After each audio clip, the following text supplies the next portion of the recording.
ज्ञानी मीठे वचन से सुख उपजत चाहूं और हितकारी यह औषधि तजदे वचन कठोर।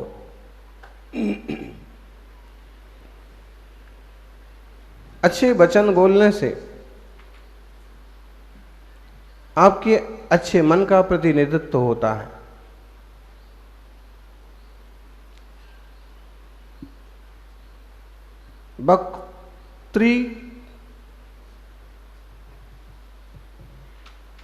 वक्तृत्व मानसम।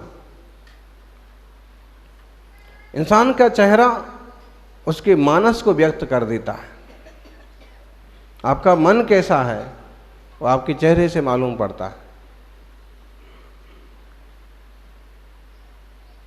आपके मन में क्या चल रहा है वो आपके चेहरे से मालूम पड़ता है। और एक बात कि अगर आप चेहरे से छुपा भी लें कि किसी को मालूम नहीं पड़ना चाहिए कि भीतर क्या चल रहा है।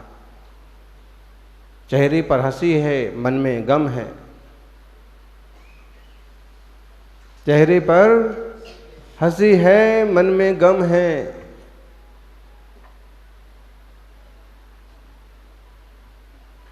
सब कुछ किसे मिलता है? कुछ ना कुछ कम है। अब चेहरे पर हंसी हो और मन में गम हो, और हो सकता है कि इस बात को आप ना पकड़ पाएं, लेकिन सामने वाला जब बोलेगा तो जरूर पकड़ में आएगा। अभी तक जो चुप बैठा था और नहीं समझ पा रहे थे कि मन में क्या है, क्या तकलीफ है, क्या दिक्कत है, क्या अच्छा है, क्या बुरा है, जब वो बोलेगा तो उसकी वाणी के वजन से, उसके शब्दों के उच्चारण से और शब्दों की खटास और मिठास से मालूम पड़ जाएगा कि बात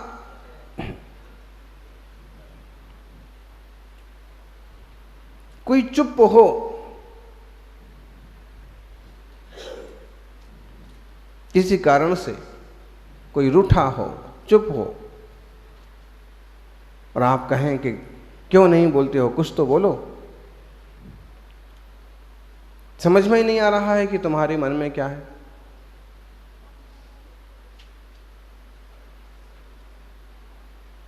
अगर शालीनता होगी तो शुरुआत यहां से होगी, कोई बात नहीं है, बस ऐसे ही चुप रहने का मन है, अच्छा नहीं लग रहा है, ऐसा कुछ होगा। और अगर शालीनता ना होगी, कोई खटास ज़्यादा होगी, कहाँ से शुरुआत होगी? जब आप कहोगे बार बार के बोलो, कुछ तो बोलो, बात बोलोगे तो मालूम पड़ेगा। अरे ऐसा कौन सा पहाड़ पड़ गया है जो तुम एकदम ऐसे गप बैठे हो? शुरुआत कहाँ से होगी? हमारा मुंह मत खुलवाओ। 2 दूनी 4 करने वाले बहुत मिलेंगे, 2 से 4 और 4 से 8 बनाएंगे। आप एक शब्द कहोगे वो 4 शब्द सुनाएंगे, ऐसे बहुत मिलेंगे। लेकिन विनीत, विनम्रता पूर्वक अपनी बात कह देने वाले, सत्य और प्रिय, वही बात कहने का तरीका होता है। तो वही खराब बात भी समझ ली जाती है और बिना बुरा लगे स्वीकार ली जाती है। और वही बात अगर गलत ढंग से कही जाए। सबसे पहला प्रश्न है, कस्य वशे प्राणिगणा? प्राणी किसके बस में रहते हैं? सत्या प्रियभाषिनो विनीतस्य। जो सत्य बोलता है, प्रियभाषी है, विनीत है। और क्वास्थतव्यम, कहाँ ठहरना चाहिए, कहाँ रहना चाहिए, कौन सा मार्ग अपनाना चाहिए? न्याय्ये पथि दृष्टा दृष्ट लाभाय। तो कहते हैं न्याय के रास्ते पर चलते रहना चाहिए, इससे दृष्ट और अदृष्ट सब तरह के लाभ होते हैं। पहला प्रश्न लें आप, बहुत सरल सा है और उत्तर भी बहुत सरल है, लेकिन प्रैक्टिकल बहुत कठिन होता है। इसमें 3 शब्द आ गए हैं, एक उत्तर है लेकिन 3 शब्द आ गए हैं कि सत्य, प्रिय और विनीतता के साथ बोला जाए। वास्तव में आपके शब्दों का वजन आपके शब्दों से निर्धारित नहीं होता है केवल, आपके शब्दों का वजन केवल भाषा से निर्धारित नहीं होता है, आपके शब्दों के वजन में आपका बॉडी लैंग्वेज जबरदस्त काम करता है। आपकी शरीर की भाषा, शरीर की क्रिया,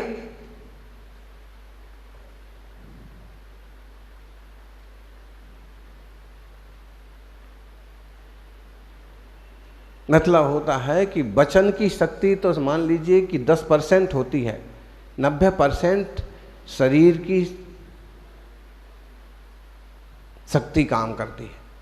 या टंग लैंग्वेज, केवल जीभ से बोलने वाली भाषा तो केवल 10% प्रभाव डालती है, बॉडी लैंग्वेज जो होती है वो 90% प्रभाव डालती है। कोई व्यक्ति कुछ भी नहीं कहता है तो उसकी मुद्रा देख करके लोग समझ जाते हैं कि सूरवीर मालूम पड़ रहा है, गंभीर मालूम पड़ रहा है, विद्वान मालूम पड़ रहा है, ब्रह्मचारी जी मालूम पड़ रहे हैं, धर्मात्मा मालूम पड़ रहा है। उसकी मुद्रा बोलती है, उसकी कुछ नहीं बोल रहा है, मंदिर में जाप में या ध्यान में बैठा है।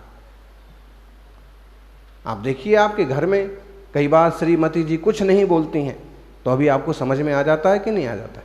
क्या समझ में आ जाता है? ज्यादा समझ में आ जाता है।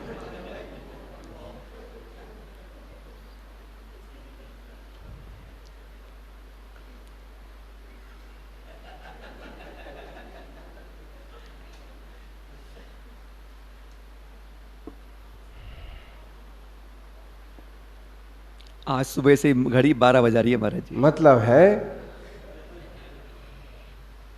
ये बॉडी लैंग्वेज जो होती है, बात वही होती है। और हमने बहुत बार उदाहरण दिया है, राजस्थान में अक्सर कर ये चीज़ लिखते हैं बागड़ मेवाड़ में दीवारों पर, जैसे आप यहाँ लिखते वेलकम, वो लिखते अक्सर कर पधारो सा, और पधारो सा के साथ एक फोटो बनाते हैं,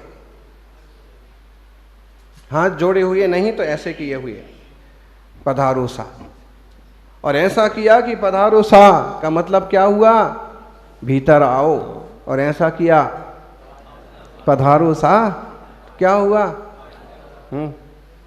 बहुत जबरदस्त होता है बॉडी लैंग्वेज है। कोई बहुत सज्जन व्यक्ति आए हैं और आप कहें पधारिए, अच्छा उसको लगता है कि हमें बुलाया गया है, आइए बैठिए। लेकिन कभी कभी कोई बात बढ़ जाए और आप कहते पधारिए, हैं किसी से बात ज़्यादा हो जाए और आप कहें आप पधारिए, इसका मतलब है कि आप यहाँ से जाइए, स्थान छोड़ दीजिए। बॉडी लैंग्वेज बहुत खतरनाक चीज़ है, लोग इसी पर कंट्रोल नहीं करते।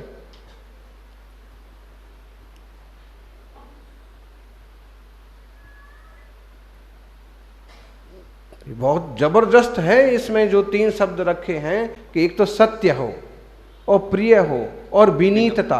विनीतता का मतलब इसमें आ गया बॉडी लैंग्वेज। इसका मतलब है कि सम्राट अमोघ वर्ष अपने जमाने में इस बात के अच्छे अध्येता और ज्ञानी पुरुष रहे हैं कि इंसान केवल जीभ से नहीं बोलता है, इंसान जीवन से बोलता है।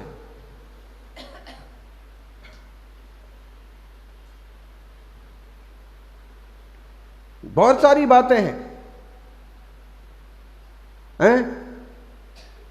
कोई युवक आया, आप बुजुर्ग हैं, आप बड़े हैं, आपने के सामने ही पढ़ लिख करके और कुछ आजकल बन गया है, और उसने बिल्कुल जय जिनेंद्र नहीं किया और अदब ना किया और निकलता हुआ चला गया। आप क्या हैं?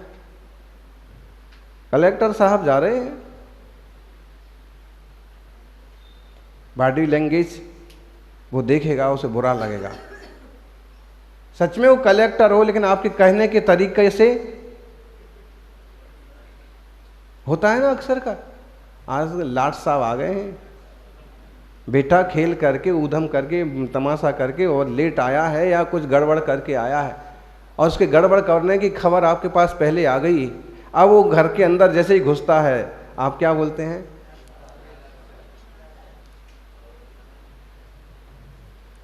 तो लाट साहब है, वो ये समझता है कि मुझे लाट साहब के रूप में वो स्वागत किया जाएगा, फिर भोजन परोसा जाएगा। उसको वो भी हिसाब लगा लेगा कि बापू जो है आज लगता है कि आज तो सटक गया है इनका भी।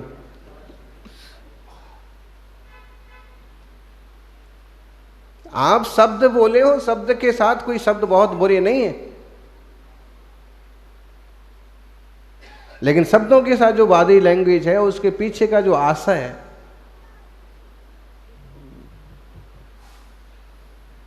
बहुत है। आप समझ लीजिए, किसी सामान्य व्यक्ति को आप कहते हैं और आपकी बात पर वो ध्यान नहीं दे पाता है, आपका काम नहीं कर पाता है, आप उसको कहते हैं आजकल तो बहुत बड़े आदमी बन गए हो। वो ऐसा फील करता है कि मैं सच में बहुत बड़ा आदमी बन गया हूं। क्या फील करता है? और आप बहुत बड़े आदमी बन गए हो ऐसा कहते हुए भी आप क्या फील कराना चाहते हैं? बोलिए। मान लीजिए गेट कीपर है, वो गेट नहीं खोल पाया थोड़ी देर, और आप अगर मीठे ही शब्द बोले, एक तो कुछ लोग ऐसे तू तड़ाका करते, तेरे को समझ में नहीं आता है, तेरे को हैं,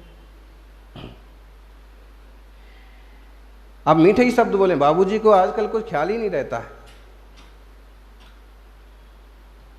कुछ भी बोले उसको क्या समझ में आएगा? आप समझाना क्या चाहते हैं? आप जो समझाना चाहते वो भी वही समझता है। मतलब शब्द कुछ हो, अगर बॉडी लैंग्वेज सही नहीं है तो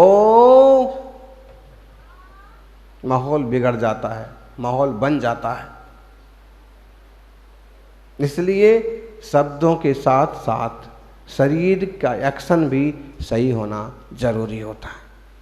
मन शुद्धि, वचन शुद्धि, काया शुद्धि, तीनों को एक लाइन में इसलिए रखा है कि मन भी शुद्ध होना चाहिए, वचन भी शुद्ध होना चाहिए और काया की क्रिया भी तदनुकूल शुद्ध होना चाहिए।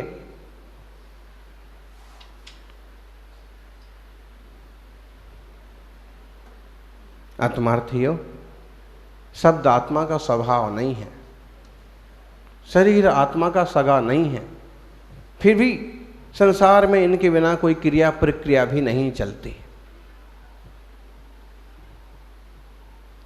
शब्द शब्द का संस्कार का निर्माण ऋषभदेव ने किया, शब्दों की आकृतियां बनाई, ब्राह्मी लिपि का ब्राह्मी के माध्यम से आविष्कार किया। वास्तव में शब्द ना हो तो संस्कृति भी ना हो, लेकिन शब्द पुद्गल की संरचना है। शब्द संभाले बोलिए, शब्द के हाथ ना पाओ, एक शब्द औषध करे, एक हृदय में होता है कि नहीं होता है? एक शब्द से हृदय में घाव हो जाता है, भरता नहीं है।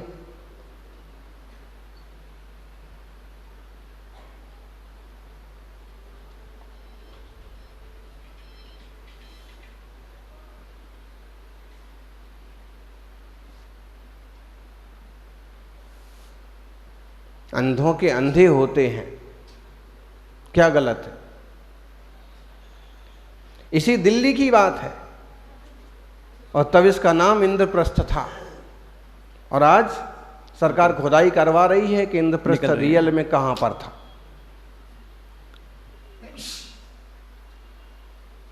यही की घटना है कि द्रौपदी ने दुर्योधन से इतना ही तो कहा था। बिल्कुल, महाभारत हो गई। क्या कहा था जी? अंधे के अंधे, अंधों के अंधे ही तो होते हैं। और केवल एक शब्द कहिए और ढेर सारे निमित्त बनते हैं टूटने में। एक बात निमित्त नहीं होती है, एक बात तो लगती है कि इस कारण से ऐसा हो रहा है, उसके पीछे और सारे निमित्त हो सकते हैं, लेकिन मूल ये निमित्त बन गया कि मेरे को ऐसा बोला। अब मैं बताऊंगा कि अंधे के कैसे अंधे होते हैं। महाभारत खड़ी हो गई, परिवार टूट जाते हैं। इसलिए व्हाट्सएप, चैटिंग क्या होता है, आदमी बिल्कुल धैर्य नहीं रखता है, फोन पर तुरंत का तुरंत जवाब लो, और इससे क्या हो रहा है? दुनिया बढ़ती है, क्लेश पैदा हो जाते हैं। जहां जब जितना जरूरी है उतना बोलिए, उतना सोचिए, उतना करिए।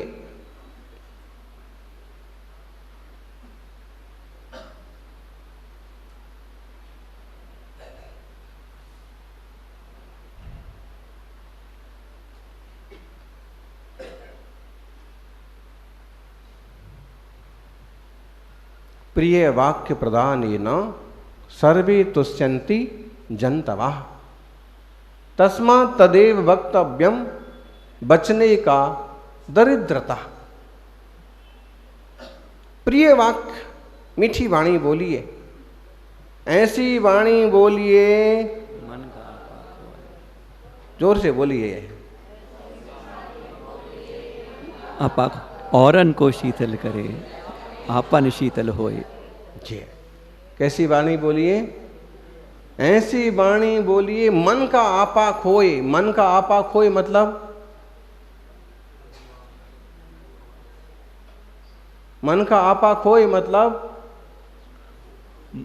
मन का आपा खोए, मन को संभाल करके या फिर अहंकार छोड़ करके ऐसी वाणी बोलिए मन का आपा खोए। आपा खो करके मतलब यहाँ गुस्से में आकर के नहीं, संयमित वाणी है। संयमित वाणी बोलिए, मन का आपा खोए औरन को शीतल करे। आपको शीतल, मन का आपा खोए माने मान को खो करके। मन का आपा क्या होता है? एक तरह से अभिमान होता है कि मेरी बात रखी जाना चाहिए, मेरी बात ही मानी जाना चाहिए, मैं जो कुछ कह रहा हूं वैसा होना चाहिए। तो कहते हैं आपा खोना शब्द तो वैसे गुस्से के लिए भी आता है। बोले उन्होंने आपा खो दिया हैं। अपन कहते भी हैं भाई साहब माफ करिए, उस दिन मैंने आपा खो दिया था,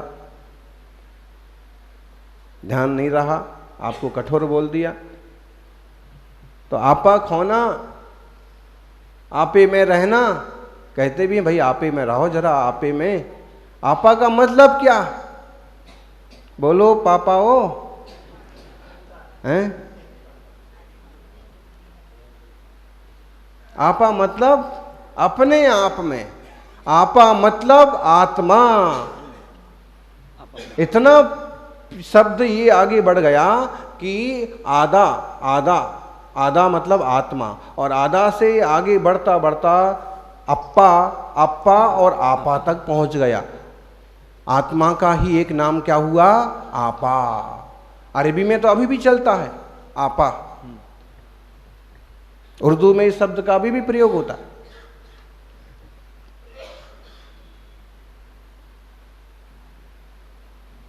तो आपा, आपा माने आत्मा, आपे में रहो मतलब क्या हुआ फिर? आत्मा में रहो। कितना बढ़िया उपदेश दे